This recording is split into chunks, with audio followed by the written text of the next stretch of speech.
Hey guys, Celine, Friday, 11, I think.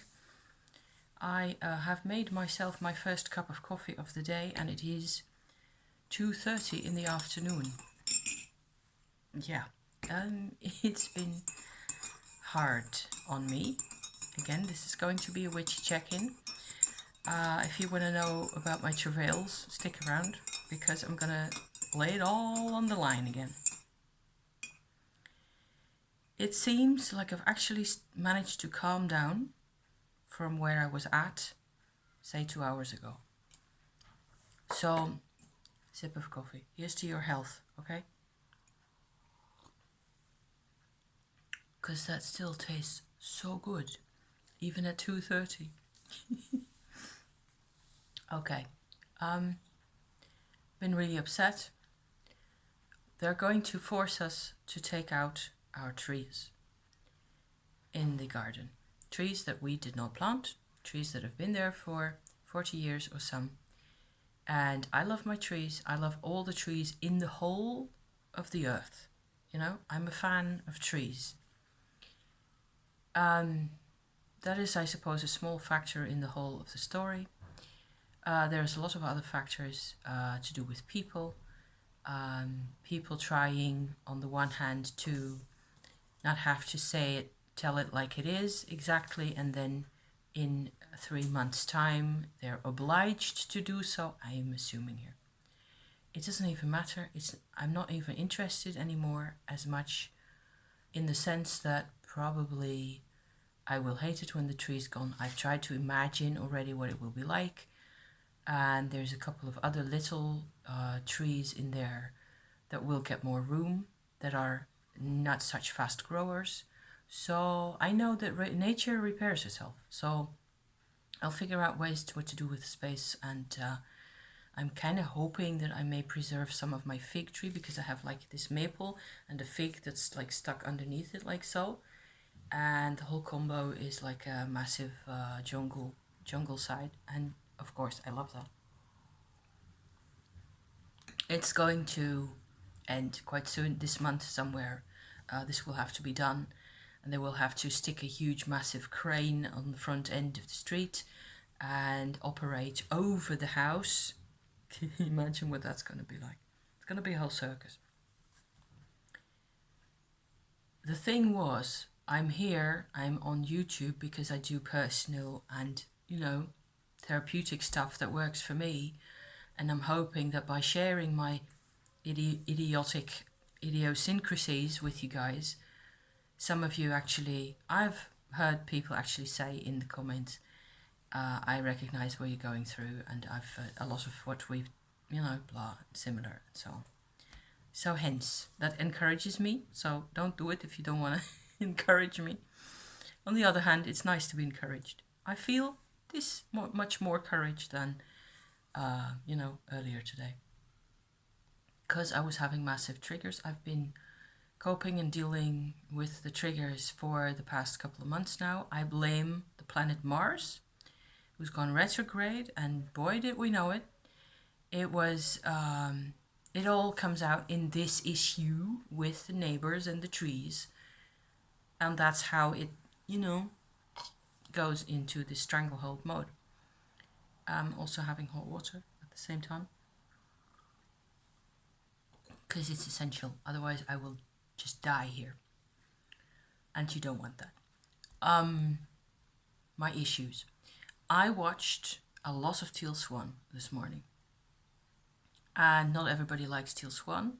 That's fine. I can imagine myself not even being completely comfortable around her, personally.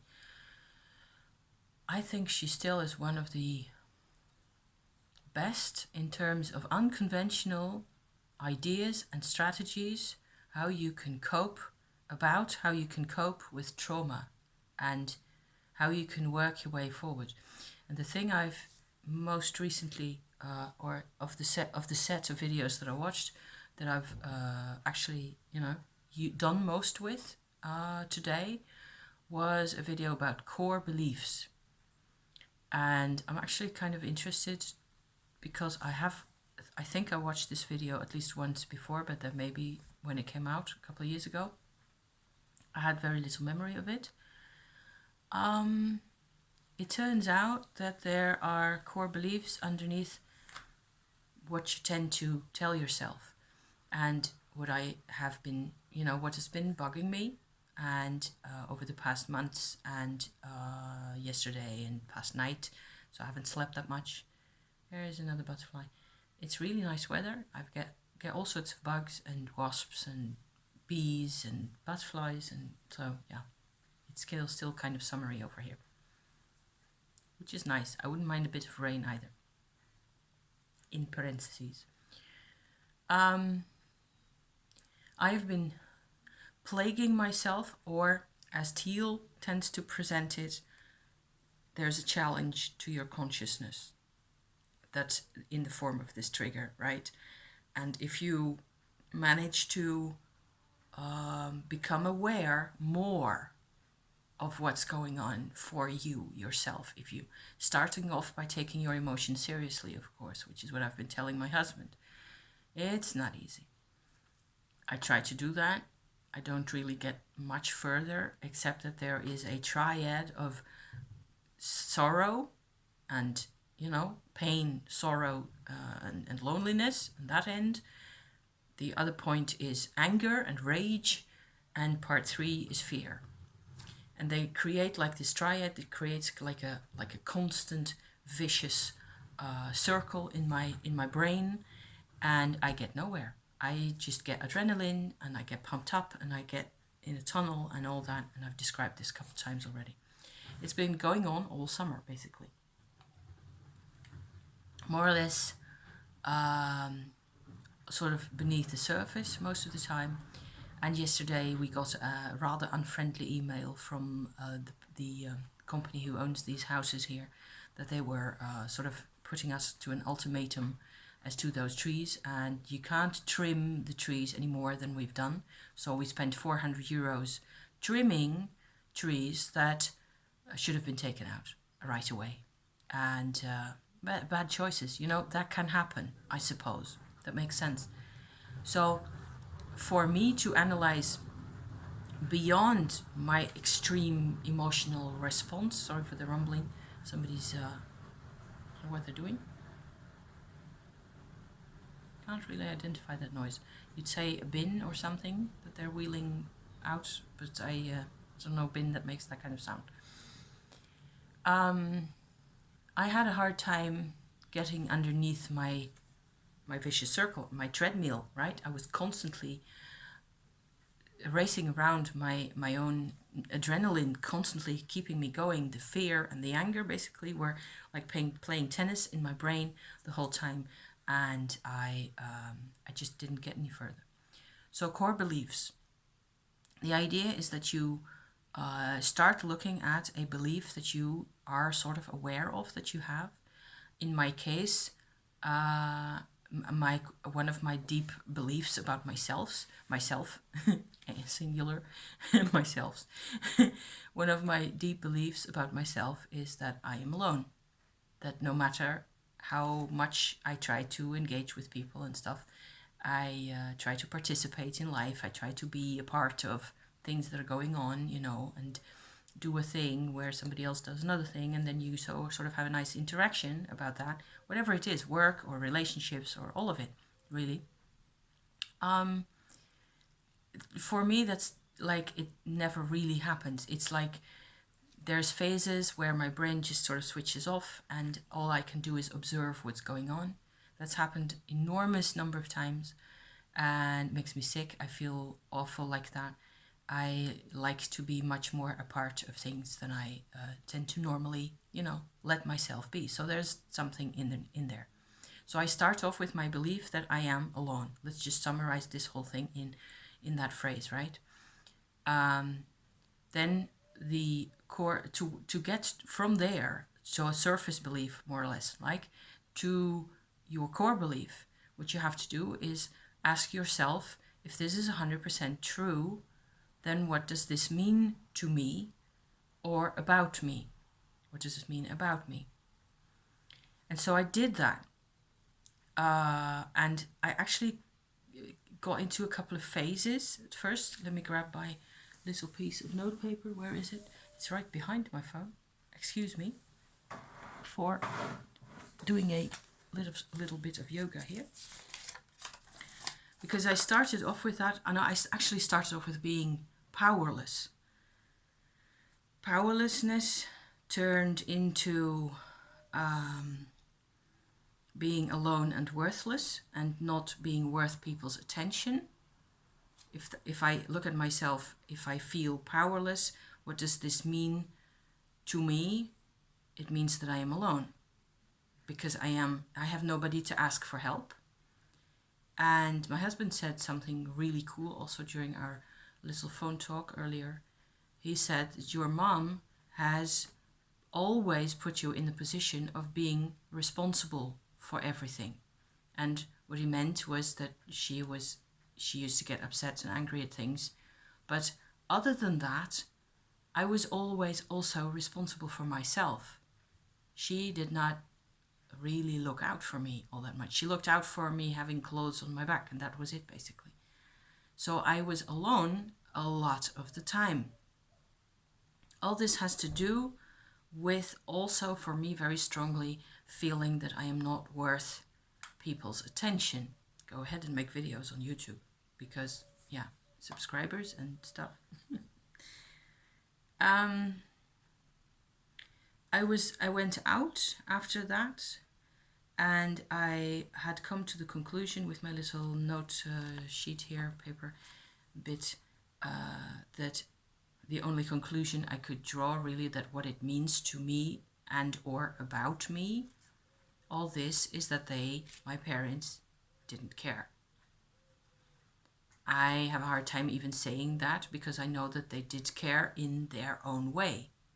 But it wasn't caring in a way that I could actually work with or that I could grow with. So after that, I still hadn't had any coffee. So I went out with my Agatha Christie book into the beautiful sunshine, and I sat on a bench for half an hour, on and off reading a bit, and sort of continuing to think, okay, so what if this is really true, that they didn't care? What does this mean? What does this mean to me? What does this mean about me? And so on. You see how this works. So it took me quite a while, actually I think at least half an hour, 40 minutes or so.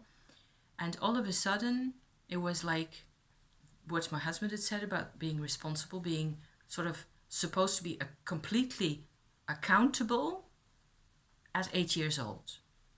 See where that goes? That is like foisting adult responsibilities, grown-up responsibilities onto a child. Yes, amen, that has happened. So, and that was an everyday thing. I didn't get yelled at every day. I didn't get, shouted at, or she wasn't angry at me every day of my life. Not at all. That was, those dramatic moments were actually fairly rare. That happened maybe once in every, year or so, once a year. But this thing of being held accountable for myself, in a way, it's not even really a problem, because I was telling myself, and I'm not completely sure that that was actually my train of thought, but here goes anyway, being responsible is good. I like being responsible, okay? But there was another part to the story where I wasn't connected enough. And in part, at least in terms of personality and physically, the way I look, etc., I think that my mother really had a part of herself anyway that did not trust her own daughter, because I was my father's kid. I'm not sure if I say it like this, I feel there's like a sense of something there. There's something. And whether she was aware of this or not, I doubt it. I doubt that she would take the time out of her own endless, her endless fight against life and against people. I don't think she took the time to think about this ever, really, because it wasn't the kind of thought that she would have been happy to have. Obviously, it's not a happy thought. But I think it's true, though, that she didn't really trust me. And so when I was a kid, when I was a toddler, like 2, 3 years old, I had easiest contact with my dad. My dad wasn't normally in those days, he was never angry at me, and he didn't demand anything of me. He wasn't at all about accountability, as far as I experienced, with him. And then my mother started more and more, reacting badly to me. And when at some point I had, wandered off and disappeared, she was really worried and upset about it. And she was really angry. And she pushed me away. The sum total of that is that she pushed me away even more. I have to tell you all this to illustrate that I was not connected to people. I wasn't connected to my mom enough. I wasn't connected to my dad enough, especially because my dad afterwards disappeared from the radar totally because my parents divorced.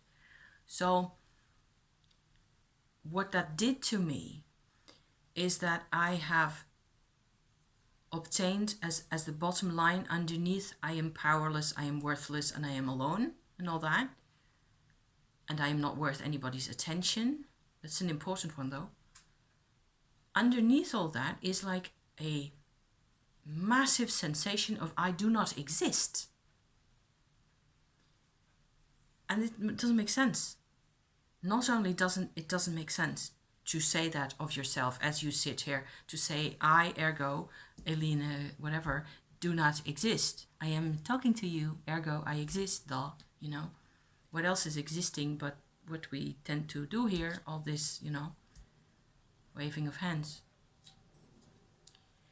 And even then, I'm not sure it would have been that much of a problem, or maybe I rescue myself. Maybe my soul rescues me because it has foisted onto me this sense of accountability, but not existing on the one side and being held accountable 100%, 112% for everything in and around you. Those two do not go together. You cannot be accountable if you're supposed to not exist. And if you do not have enough interaction with people, if people ignore you, my parents ignored me a lot of the time when I was really small because they were too busy fighting and having their own shit going on up there. Also, the level of attention they did give me wasn't really, I suppose there were some good moments. I remember now all of a sudden I remember that I knew we had one of those old-fashioned Earth globes, out of, not on a computer screen, but an actual real live one, with countries on in the late 60s. And I knew an enormous number of those countries when I was 4 years old.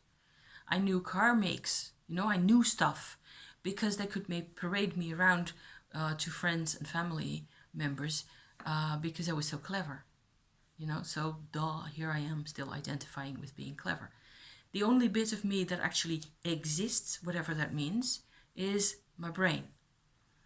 And so I was sitting out there in the park, watching the butterflies and the bees and the sunshine and all these, everything it's September. So a lot of the plants are going towards autumn already. It's not full in bloom anymore.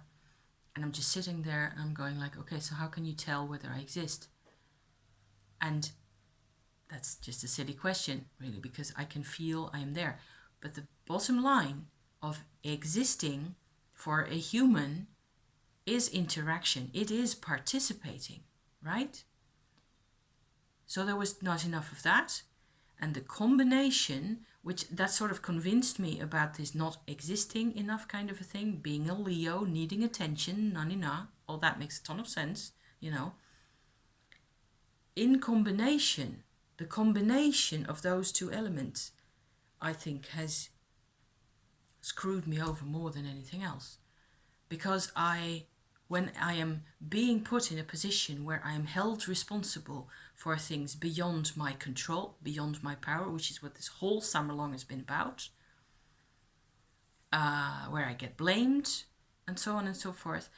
I dive off the end of being responsible, if you like, because I get shouted at by people or treated in a way that's less than total hippie, you know, total happiness. And I dive into this non-existence side of things. It's really cold and really unpleasant. And I believe that the combination of those two creates this powerlessness, which is like one level up from there. See? So I'm not completely sure that that is actually the core belief, because there isn't anything to believe at that point. All I can do is, wow, you know, and weirdly go back to my body, because when I left the house to go outside, I was still in an adrenaline state. I noticed that I had trouble breathing. I couldn't really breathe in and out long enough, you know. I was not hyperventilating, but I was feeling quite stuffy, so hence the walk, you know. And actually now I feel a bit more normal. I'm exhausted, you know. It's like... So there will be another night and another evening, and we'll be in pajamas and boom, you know, gone like that. But my level of... I have again managed to sort of exercise a new level, I think, by applying this concept of this core belief thing here. Because I was sort of goggling at how can you be... Things come into perspective, you know, about how people used to be. But you have to take this road, and it takes you forever to walk this road of inner processing. If it is this deep, if it has been this long, it takes forever. And I'm just hoping, but I was hoping last week and 2 weeks ago that I had found the brilliant idea, you know, which is what I do, about whichever aspect of these things, you know. I think it's all relevant. I don't think that this idea today comes in of the core belief being two mutually exclusive, banging onto each other, you know, forces like that.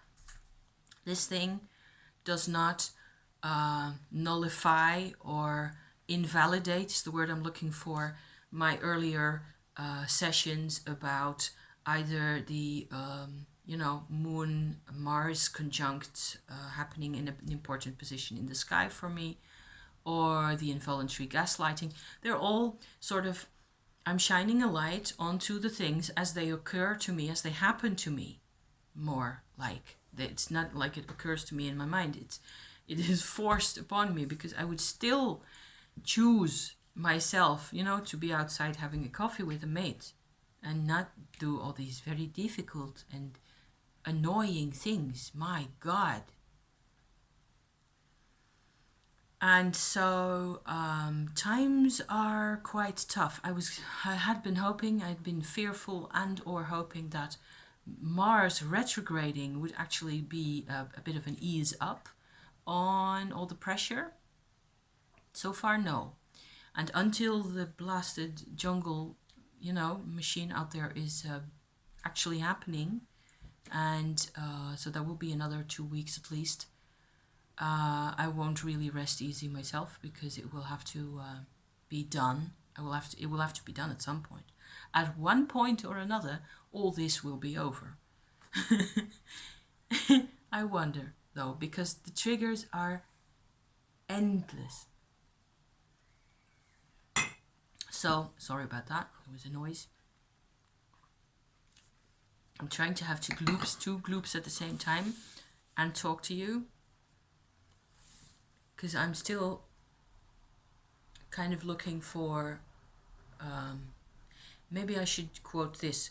My husband was writing an attempt at a poem earlier this week where he was talking about what happens to words when they are not in use anymore. So after they have been spoken, what happens to the words? It was supposed to be kind of funny even.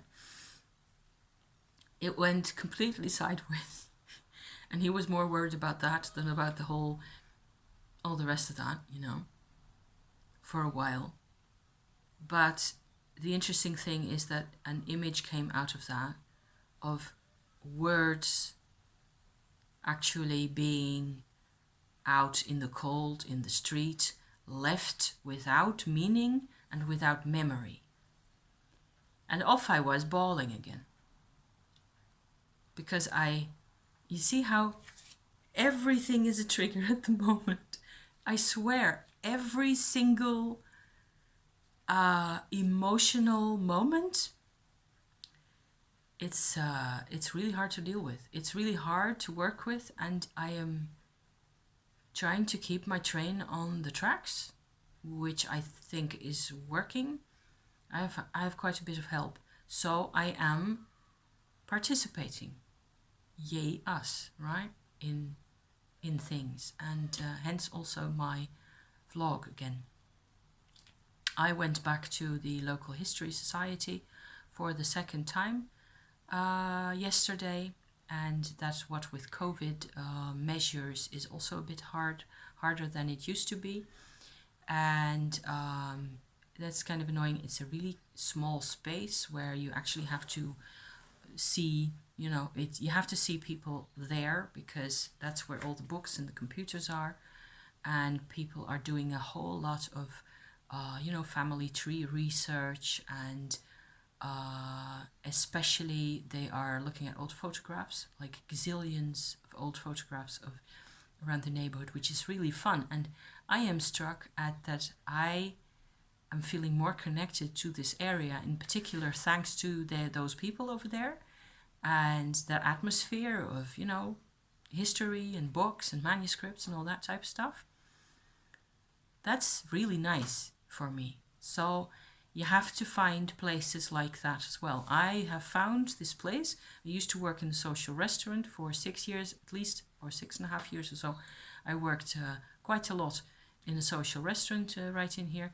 I have not felt a quarter as connected to that place and those people as I do now to the local history society, which is really nice. I am so comforted. It's insane by old books and atlases and maps of the region. I take photographs with my phone of the old really some of them are actually really accurate, like around 1900 or so. They made an atlas of maps of this area where I live here, in immense detail, so beautifully done. And so I took a photograph also for my husband of the house, or street sets of streets actually, close to Eindhoven, which is where, about 3/4 of an hour ride away from here, where he spent part of his adolescence as growing up as a teenager. And of course, it's kind of neat, to have a look at all those places. How much they have built actually, because they used to be endless forest and sort of moorland and fens and ponds and stuff, like what I've shown you a couple of times over there, where I go for my walks normally, where there's a lot of water. That's actually with the sort of foresty little bits that aren't actually in a forest. If I show you those, my pond with my ducks and stuff, that's actually an area, the whole area that's about, I don't know, a mile long or so, all through this village, through the middle of this village, that has like a slightly lower ground level, and it's quite marshy. So they have made that into a natural preserve area, and there's lots of birds and mushrooms and things. So it's not broad, it's not big, but it's like a long narrow strip, and there's a little stream passing through it at one end, and so on and so forth. So it's quite pretty. We have that at least, and So losing my tree, even if I lose also my fig tree, which I will really regret, you know, it's not the end of the world, and there will be other things that we can do with the garden. I still have a massive yew bush, which is on the other side of the, which has the advantage that it grows very slowly. So I'm taking care of that one. And I believe there's another very little apple tree at the back, completely at the back, that doesn't get any room at all. And maybe that one will actually be able to, you know, come out a bit more and get more room in. It will be a massive, glaring, horrible white hole all of a sudden in my garden. So I'm trying to sort of prepare myself for that, but you can't really. You have to just let it happen.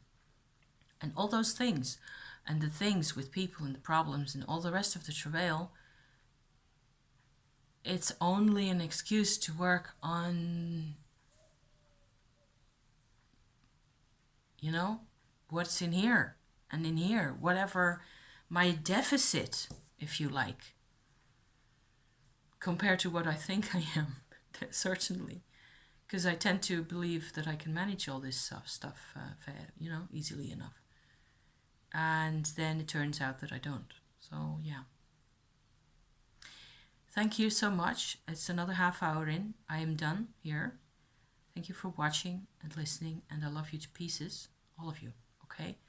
And you just hang in there, and I hope this, you know, I hope it helps you in whatever way. Because I know that this kind of story is so normal as to be, you know, uninteresting. Thank you again. Have a good weekend, and I will see you again quite soon, okay? Ciao for now.